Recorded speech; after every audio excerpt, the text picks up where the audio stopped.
Sonic Racing Crossroads has finally made its way to the Nintendo Switch 2, and I've got to say, this is a marvel of a Switch 2 port. Not only does the game support up to full 1440p at 60 FPS docked, but also supports running up to full 1080p at 60 FPS handheld. This is how you do a Switch 2 port, as it wonderfully utilizes the hardware that it's got at hand. But after building my $100 budget PC that ran every Sonic title I threw at it, I begun thinking, could a $100 PC come close to, or hell, even beat the Nintendo Switch 2 when it comes to the graphics and experience of its Sonic game ports? Now this is going to be somewhat of a loaded question, as one, not every Sonic game has a Switch 2 port, and two, PC games have customizable graphics settings to squeeze as much performance out as possible. But even with that being said, you'd be surprised at how often this $100 PC and the Switch 2 trade blows in Sonic titles. But before the PC and Switch 2 go head to head, let's get into the specs that make up our contenders. First up, the Switch 2, and this thing is a beast when it comes to its performance docked and undocked. Games have never looked more crisp, and seeing Nintendo take the jump from a 720p 60Hz display to a 1080p and up to 120Hz HDR display in portable, gaming on the go has never been more compelling, as even when side by side to an OLED, the Switch 2 somehow still puts up a decent fight when it comes to clarity and colors. Now specs wise, the Switch 2 isn't anything groundbreaking. A custom CPU and GPU developed by Nvidia powers the Switch 2, and while there isn't really an apples to apples comparison when it comes to an equivalent PC, tech enthusiasts have put the Switch 2's GPU in the ballpark of a mobile RTX 2050. While this isn't the end-all of handheld gaming performance, with Nvidia's DLSS technology being readily available for use by Nintendo, allows for some insane wiggle room for some blockbuster games, and gives us a lot of extra headroom to squeeze in some of that absolutely golden console optimization that we're so used to seeing from Nintendo hardware. All in all, the Switch 2 is going to be a hard one to beat, considering its more modern hardware and overall better optimization. But of course, PC hardware can be stretched a lot further than what meets the eye. Now to say this PC is a powerhouse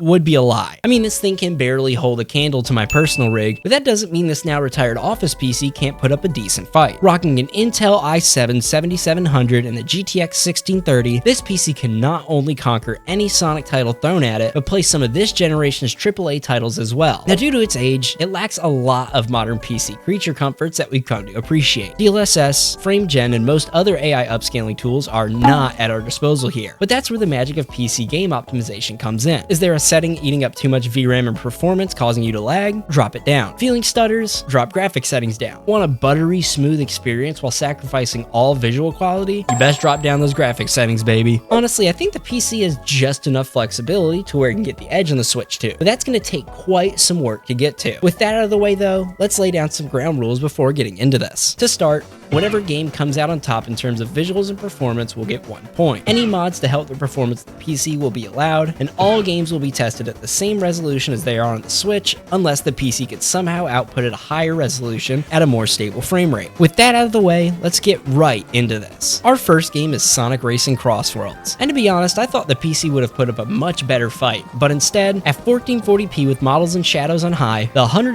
PC just could not keep up with the Switch 2's sharpness, clarity, and overall visual boost at a stable 60 FPS. At 1440p, we were able to net around 50 to 55 frames on average, but with dips down to the mid-30s on more graphically intensive courses, that just cannot do when this PC has to meet or even exceed the performance of the Switch 2. By dropping the resolution down to 1080p, the PC was able to achieve a perfect 60 FPS with zero stutters, which felt so nice to play, but unfortunately, the PC can't be brought on the go to play CrossWorlds like the Switch 2 can. As much as I wanted the PC to secure the dub against the Switch 2 in this situation, the Switch 2 takes the W as its performance is unreal in docked and undocked mode. Now this could be up to the Switch 2's capability of utilizing Nvidia's DLSS technology, as frames win games, potentially scooting the ball back in the PC's court just for it to once again get dunked on, as this PC just cannot hold a candle to how good the visuals are on Switch 2. So that's 1-0 in the Switch 2's favor. Next, Sonic X Shadow Generation.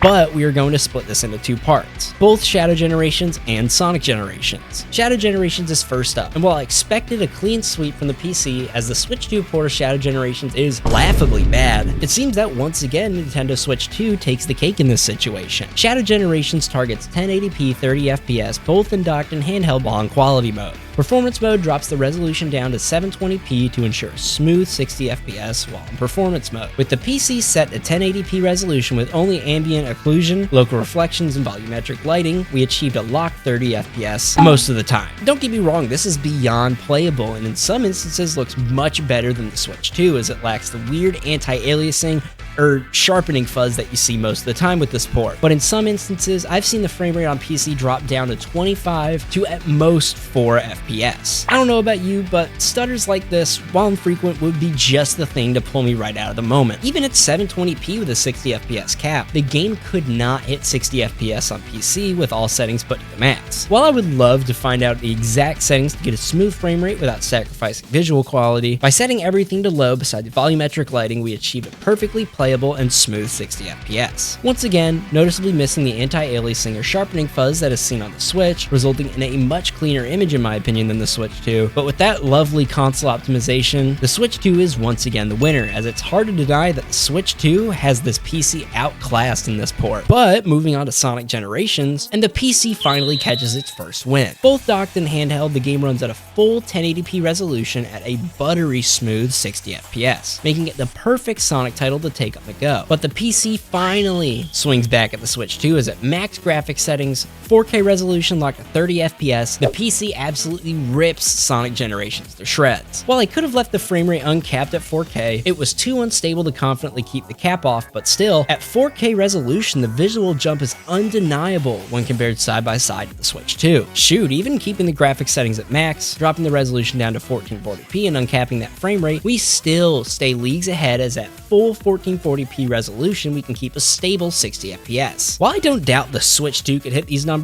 in the capacity that we have this Switch 2 port, it can't. So as it goes, PC takes Sonic Generations, while Switch 2 takes Shadow Generations. Each platform gets half a point, just because I couldn't keep things simple. Next, Sonic Superstars. Now, Sonic Superstars is far from a demanding Sonic title. Truthfully, this game can run on damn near anything as it seems this time around. Sonic Team prioritized stylized visuals over delivering an insanely graphically demanding title. Handheld and docked, Superstar runs at 720p 60 FPS on the Switch 2, with notably no shadows, low texture resolution, little to no depth of field, toned down water effects, and toned down lighting effects. This results in a game that, while smooth, lacks almost any or all graphical fidelity that every other platform has, making the Switch 2 our big fat loser in this video. Our PC though, absolutely dominates in this title. With every graphics setting pushed to the max at 4K, we were able to secure a smooth locked 60 FPS with no major hiccups or performance drops to be found. This nets the PC another point and puts the PC and Switch 2 neck and neck as both platforms have edged out the other slightly, but it's time for the PC to finally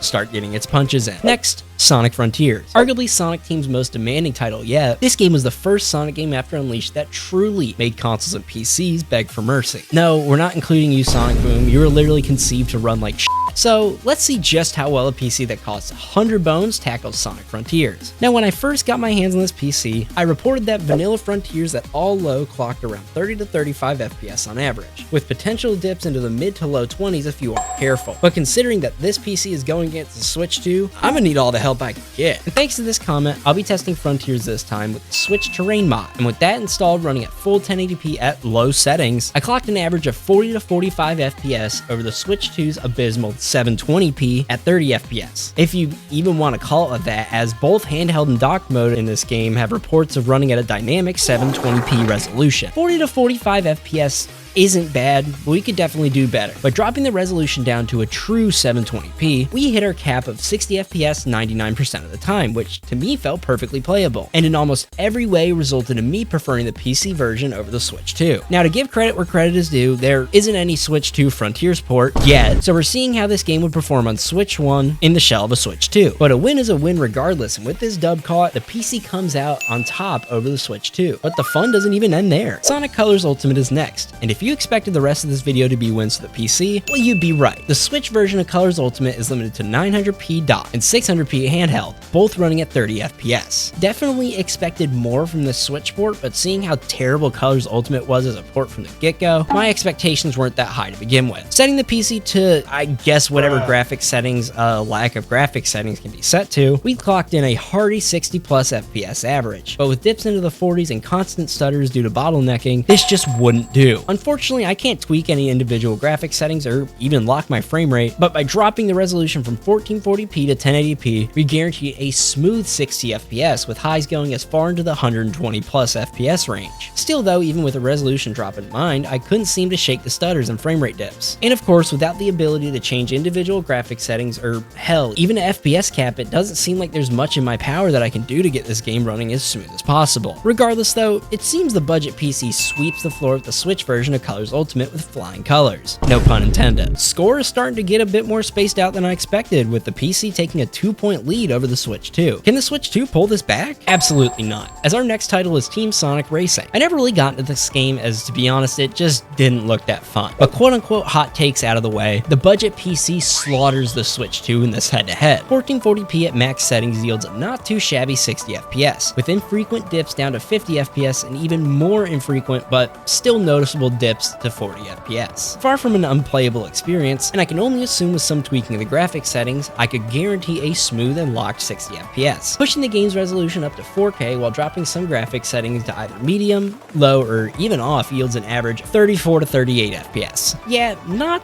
too big of a jump, but I experienced no drops below 30 FPS, and in some moments the FPS would swing up to the low to mid 40s. In every world, I'll take the PC version of this game as performance aside. This looks like butt cheeks in the Switch, I'm sorry. Comparing the Switch's 900p to the PC's max settings and glorious 1440p resolution, the PC absolutely dog walks the Switch 2. Now of course, we have one last Sonic game in the lineup. Why not save the best critically received, the best gameplay, the best story, the best music, Sonic Forces? I'm sure this is the title you were all thrilled to see get compared, so without further ado, let's play some Operation. Sonic Forces runs both handheld and docked at 720p 30 FPS. This is definitely disappointing considering how dialed in Sonic Team would later become with graphical fidelity in much later titles in the Switch, but for what it is, it still doesn't look too bad. But once again, the PC just does it better. At 1440p, all settings maxed out, we cranked out a locked 30 FPS average, which even though that we were running a parallel frame rate to the Switch, graphical fidelity and clarity is just